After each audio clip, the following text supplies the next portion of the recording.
Hello students, welcome in Mathematical Institute of Study by Professor S.K. Sinha. Hello students, कैसे हैं आप सब? उम्मीद करता हूँ कि सब अच्छे होंगे।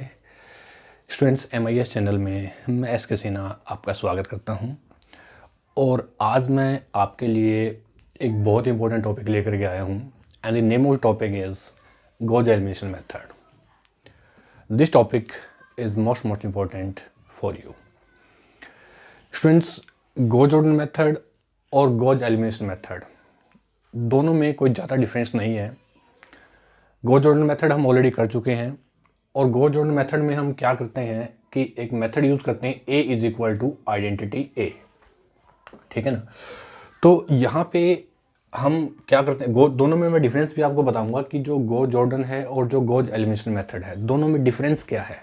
ठीक है, तो गॉस जॉर्डन की जो हम मेथड यूज़ करते हैं, जो फार्मूला यूज़ करते हैं वो ये यूज़ करते हैं.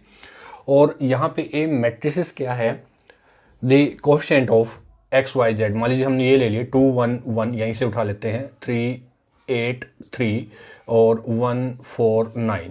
Okay, this is the matrix A and right hand side जितने ऑर्डर की आपके मैट्रिक्स है उतने ऑर्डर की हम आइडेंटिटी ले लेते हैं. मीन्स 1 0 0 0 1 0 0 0 1. और ये तो हम यहाँ पे क्या करते हैं, एलिमेंट्री ऑपरेशंस यूज करते हैं. और जो ये मैट्रिक्स है, ये जो आपके मैट्रिक्स है, इस मैट्रिक्स को हम क्या करते हैं, आइडेंटिटी में क्रिएट करते हैं. यानी कि हम इसको कैसा क्रिएट करते हैं, यूजिंग द एलिमेंट्री ऑपरेशंस 1 0 0 0 1 0 0 0 1, इस तरीके से. ठीक है, और यहाँ पे इधर जो होगा ये आपका इनवर्स हो जाएगा, जो भी आपका होगा यहाँ पे इनवर्स क्रिएट हो जाएगा, ये जो आइडेंटिटी है. ठीक है, और एक्चुअल में देखो, अगर हम यहाँ पे x और y को अगर इससे कंपेयर करें, जो कोएफिशिएंट आपको गिवन है, this is the value of x y and z, क्योंकि ये एक डायगोनल फॉर्म है, आइडेंटिटी डायगोनल की फॉर्म में. तो हम यहाँ पे वैल्यू अगर हम बात करें, फाइंड आउट करते हैं, तो this is the value of x y and z. Okay, तो गॉस जॉर्डन में क्या है कि हम यहाँ पे जैसे कि ये आपके कोएफिशिएंट है, यहाँ से ये जो आपकी इक्वेशंस गिवन है, इसके ये कोएफिशिएंट है, तो हम इसको क्या करते हैं, अपर ट्रायंगुलर मैट्रिक्स में क्रिएट करते हैं, जिससे कि हमारे पास वैल्यू आ जाती है x y और z की. ठीक है ना? एलिमिनेशन मेथड हमारा यही है कि हमने एलिमिनेशन मेथड में क्या फाइंड आउट करना है, the value of x y and z. Okay, तो हमने यहाँ पे क्या करना है, 0 0 0, ये एक डायगोनल फॉर्म में इस तरीके से हमने एक अपर ट्रायंगुलर मैट्रिक्स यहाँ क्रिएट करनी है. ठीक है स्टूडेंट्स, तो चलिए स्टार्ट करते हैं. तो ये डिफरेंस था इसमें गॉस जॉर्डन में और गॉस एलिमिनेशन मेथड में. कोई ज़्यादा डिफरेंस नहीं है. तो जहाँ पे आपके पास मान लीजिए एग्जाम में आ जाता है कि find the Gauss Jordan method, तो गॉस जॉर्डन मेथड में आपको A is equal to identity A, ये जो फार्मूला है ये यूज़ करना आपने, और एलिमेंट्री ऑपरेशन यूज़ करने हैं, और जो मैट्रिक्स A है उसको आपने क्या करना है, आइडेंटिटी क्रिएट करनी है. ठीक है, और गॉस जॉर्डन मेथड में देखिए, चलिए now solution of this question, Gauss Jordan. Given equations can be written as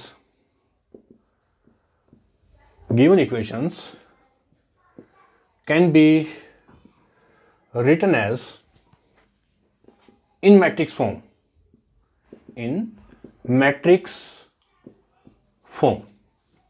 तो मैट्रिक्स फॉर्म में हम इसको कैसे लिखेंगे, तो here matrix A is equal to coefficient of x y z 2 1 1. This is 3 8 3 1 4 9, right? And x means all coefficient, all variables x y and z. And b means right hand side of the given equations 10 18 16. ठीक है, ये हमारी इस तरीके से. तो अब यहां पे हमने क्या क्रिएट करनी, augmented matrix. Augmented matrix is C is equal to A ratio B. इस फॉर्म में हमने इसको क्रिएट करना है, इस फॉर्म में. ठीक है स्टूडेंट्स, तो A मैट्रिक्स आपके पास ये है 2 1 1 3 8 3 1 4 9. In the ratio B is 10 18 and 16 in this form. ठीक है, तो अब हमने क्या करना है, यहाँ पे एलिमेंट्री ऑपरेशन यूज करने हैं. तो सबसे पहले हम यहाँ पे ये देखिए, यहाँ पे 2 है तो हम इसको इंटरचेंज कर लेते हैं, क्योंकि जो यहाँ पे अपर ट्रायंगुलर जो मैट्रिक्स है यहाँ पे 1 होना चाहिए। तो in this case R1 interchange किसके साथ, R3 के साथ हमने इसको चेंज कर लिया। तो स्टूडेंट्स ये आफ्टर चेंजिंग क्या हो जाएगा, ये 149 okay and 383 211 okay. Same B पे यहाँ भी सेम हो जाएगा, यहाँ पे 211 यानी कि ये हो जाएगा 16 18 एंड 10 इस तरीके से। देखिए स्टूडेंट्स ओके, नेक्स्ट ऑपरेशन यहाँ पे हमने यूज करना है, क्योंकि हमने इसको 0 0 बनाना है, 0 0 0 ये इसको हमने क्या बनाना है, upper triangular matrix okay. Next operation use करते हैं यहाँ पे R2 approaches to R2 minus 3R1 and second operation R3 approaches to R3 minus 2R1। ये ऑपरेशन यूज करते हैं स्टूडेंट्स। तो जैसे ही हम यहाँ पे ऑपरेशन यूज करेंगे तो ये कैसा हो जाएगा आपके पास, देखिए ओके। तो चलिए R1 as it is 149 and 16 ठीक है स्टूडेंट्स। R2 माइनस 3R1 तो ये हो जाएगा आपके पास 0 माइनस 4 और 37 दिस इज माइनस 24 32 और 32 माइनस ये यहाँ पे देखिए this is your minus 30 right and R3 approaches to R3 minus 2 R1 R3 पे R1 2 माइनस 2 0 0 माइनस 7 और ये हो जाएगा स्टूडेंट्स यहाँ पे माइनस 17 और माइनस 22। ये देखिए 16 minus 30 minus 22 right. Next operation में यहाँ पे ऐसा करते हैं हम कि ये जो है इसको क्या करते हैं हम डिवाइड कर लेते हैं 2 से। चलिए R2 approaches to R2 divide by -2 कर देते हैं स्टूडेंट्स इसको, ठीक है ना, इसको -2 से डिवाइड कर देते हैं।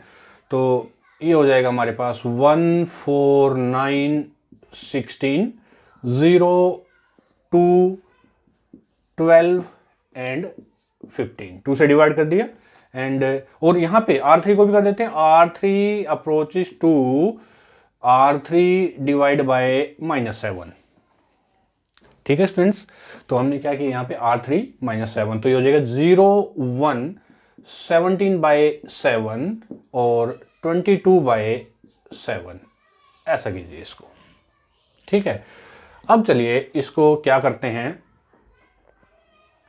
ओके यहां से R3 अप्रोचेस टू हाँ जी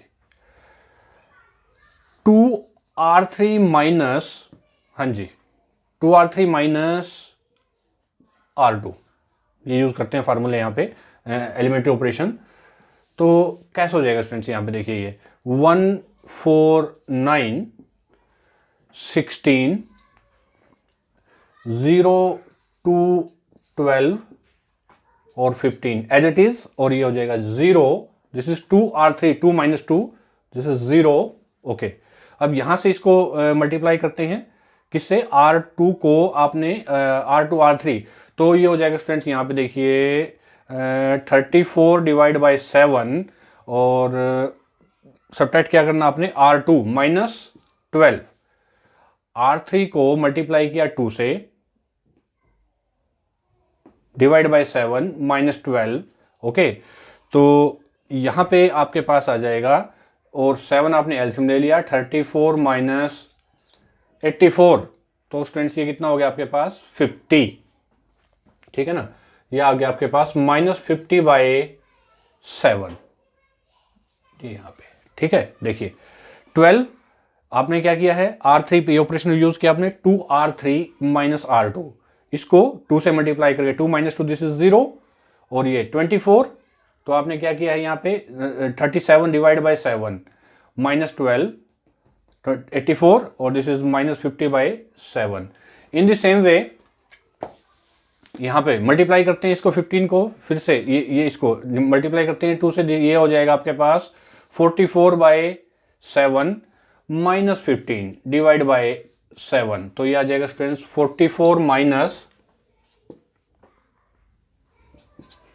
105, और 105 में से ये सब्ट्रैक्ट कर देते हैं, ये आ गया स्टूडेंट्स आपके पास 67/7, यहां से 61/7 minus and bracket close, right. ये देखिए -67/7। तो अब आपके पास ये मैट्रिक्स बन गई यहां पे अपर ट्रायंगुलर। तो अब अगर हम यहां से इस केस को देखें, ठीक है ना, तो यहां पे इसको हम कैसे लिख सकते हैं, इस फॉर्म को,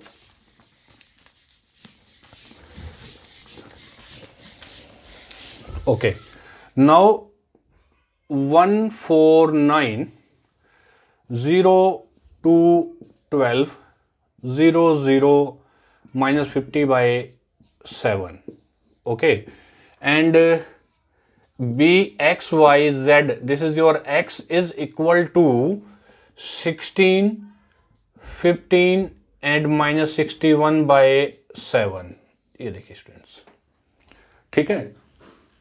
तो यहां से अब ये आपका है this X Y Z and this is your Z, -50/7 Z is equal to -61/7, okay. तो जेड की वैल्यू क्या है, Z is equal to 61/50, this is your Z, ठीक है स्टूडेंट्स। तो ये आपके पास किसकी वैल्यू आ गई है, जेड की वैल्यू आ गई। In the same way find the value of X and Y. तो एक्स और वाई की वैल्यू आप कैसे फाइंड आउट करेंगे, this is Y and this is your Z, so here 2y plus 12z is equal to 15, right. तो z की वैल्यू आपके पास है ये, तो 2y plus 12z 61/50 is equal to 15, ठीक है students. And you can find the value of y, so 2y is equal to 15 minus, इसको सॉल्व कर लेंगे हम यहां से, this is your divide by 50, okay, and find the value of, you can find the value of y, okay. तो y आपके पास आ जाएगा यहां से, z आपने फाइंड आउट कर लिया है, so now put the value of y and z in x plus 4y plus 9z is equal to 16, and then we get the value of x, okay। तो ये था स्टूडेंट्स हमारे पास Gauss elimination method, okay. तो उम्मीद करता हूं कि आपको ये मेथड बहुत अच्छे से समझ में आ गया है। तो इसके बाद स्टूडेंट्स मैं आपके लिए गॉस एलिमिनेशन से कुछ और मोस्ट इंपोर्टेंट क्वेश्चन लेकर के आऊँगा। तब तक के लिए students bye bye, thank you very much and all the best.